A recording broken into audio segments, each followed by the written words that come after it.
Volume 0, aka Cursed Child arc. At this point, everyone and their mama has seen the movie or read the arc, but I never gave my opinion on it personally. And I've been rereading the entire series for the first time through the manga. And I never gave my opinion on almost every arc in Jujutsu Kaisen, so that's what I'm going to be doing. Manga and anime fans can watch. I won't be spoiling anything crazy, and the reason I say that is because I'm looking at all the arcs with new context, and I'll just drop little Easter eggs manga fans can pick up. Volume 0 is Gege Akutami's fourth one-shot, and this has 4 chapters serialized to Jump Giga. Basically, this was like a test run for the official Shonen Jump manga to see how the reception was for it, and clearly people loved it. And it was written from April to July of 2017. I was actually graduating high school around that time, which is crazy to think about. So without further ado, let's get into the start of Gege Akutami's modern day classic Jujutsu Kaisen.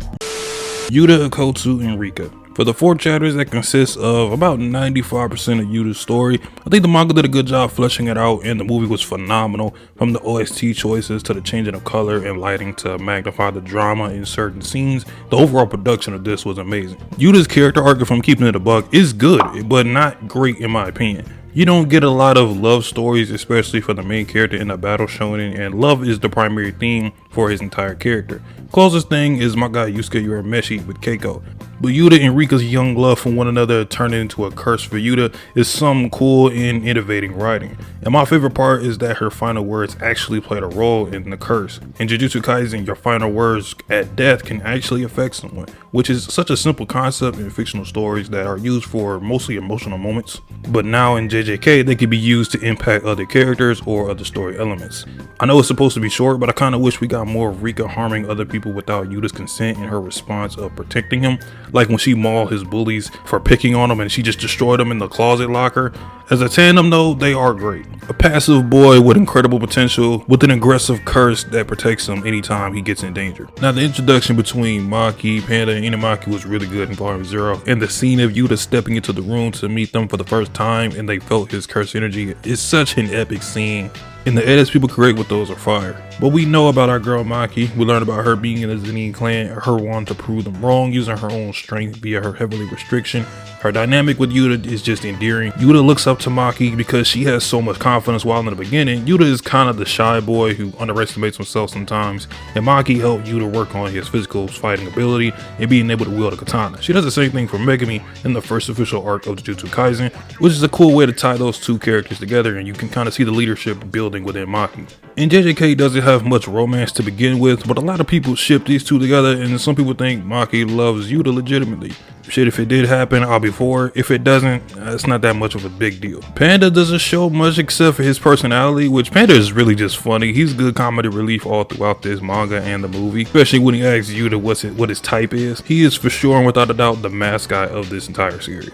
Inumaki in Volume 0 is the best version of Inumaki, and it's not even close. Once again, kinda wish we got a little bit of his curse speech actually inadvertently affecting other people. But the characterization of Inumaki is really unique because it's all body language instead of verbally. And Yuta and Inumaki just gain a dynamic of trusting each other in battle. Plus, this is Inumaki's best design. He looks way cooler in his first year than he does his second year. He got his hair out and just faded up, better than the bowl cut right now. I guess it's time to talk about everyone's favorite. Gojo in Volume 2 did exactly what I expected Gojo to be. Show his trust in his students in the future of Jujutsu, oppose the higher ups and old heads who wanted you to execute it, and show everyone why he's labeled the strongest. Just him being a goat, doing goat things. The white eyewear, the bandage I should say, is a cooler look in the manga to me than the anime. It might just be the preference in Gege's art style. Normally pencil or pen drawings make things like bandages look cooler because it has a grittier effect. Anime in the 2000s pull it off the best in my opinion. Geto Suguru, the main antagonist of Volume 0 and one of the main antagonists in Jujutsu Kaisen, the perfect villain to start off with other than Mahito.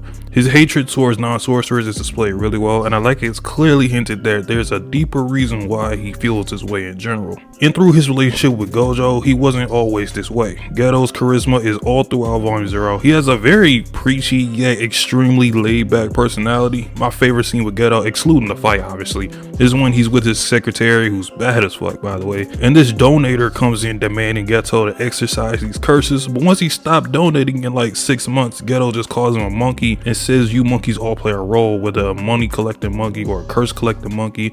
You're the former, unless the flyheads just suck them off to death. Pause! Ghetto's group, on the other hand, was very meh. Miguel was cool, and just based off design, this guy with the headband looked pretty cold in my opinion. Mimiko and Nanako got a little story to tell, which is why they are very loyal to him. You'll see that later down the road. And everyone else pretty much is forgettable. But we got a better villain group later down the line anyways. Kinda makes you wonder if this was the official start to the series, with Ghetto's followers are turned into something like a Phantom Troop type beat. Who really knows? The fights in the movie are picture perfect, from Maki and Yuta versus the school curses, Inumaki's her speech on the curses in the mall, especially the explosion one, that was cool, to the big fight in Shinjuku, Gojo and the adult sorcerers versus the hundreds of Ghetto's curses and his followers. Gojo versus Miguel, that shit was tough. Gojo gave Miguel a straight 20 hit combo. Reversal Red looked badass against that giant curse that he just pushed off, and the usage of Limitless was really well shown in the movie. You really can't go wrong with a Gojo fight in general, and the part that made the movie such a phenomenal adaptation was the added content of Mei slashing and slicing her way through multiple curses with her axe. Showing Nanami break the Black Flash record was epic, and of course the Kyoto students assisting and helping, and Toto's entrance, even though it was short, was hype personified. Maki, Panda, Inumaki, and Yuta versus Geto with some peak animation and action storytelling for a 4-chapter story. Maki got off screen just like the manga. The best she could have realistically done at this point was just get a hit off, but that matchup just isn't really good right now. Panda came in tough with the gorilla mode and got hits off on Geto, but Inumaki with his best feat to this day crumble away, turning Geto into living paper crumple. Some of these curse designs were adapted really well too. Geto versus Yuta, that is just amazing to watch. In terms of just the anime, I think this is my top 2 animated Jujutsu Kaisen fights, along with Yuji and Nobara versus the Blood Brothers. But we get 2 special grade sorcerers fighting each other for their own ideals at the highest level they can each do. Playful Cloud being the official stable curse tool of Jujutsu Kaisen is dope because it's the only curse tool that relies on the user's strength. So the fact that that was shown in this fight in the manga as well, that carries into the later official parts of JJK, is fire.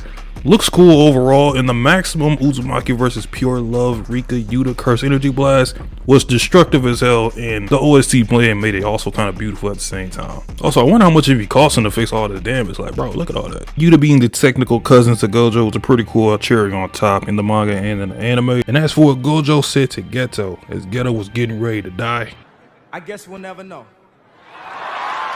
Overall, Volume 0 as a watch and read, looking at both anime and manga together, I'm giving this a good 8 out of 10. Good experience in general. Couple nitpicks here and there, but overall mostly positive. Next up, we're gonna have the Fearsome Womb arc, which is the first official arc of this new serialized Jujutsu Kaisen manga, starring my boy Yuji Itadori. And yeah, I kind of forgot how much is exactly in that arc. But if you enjoyed, leave a like, subscribe if you haven't already. I'll holla at y'all in the next one. Peace.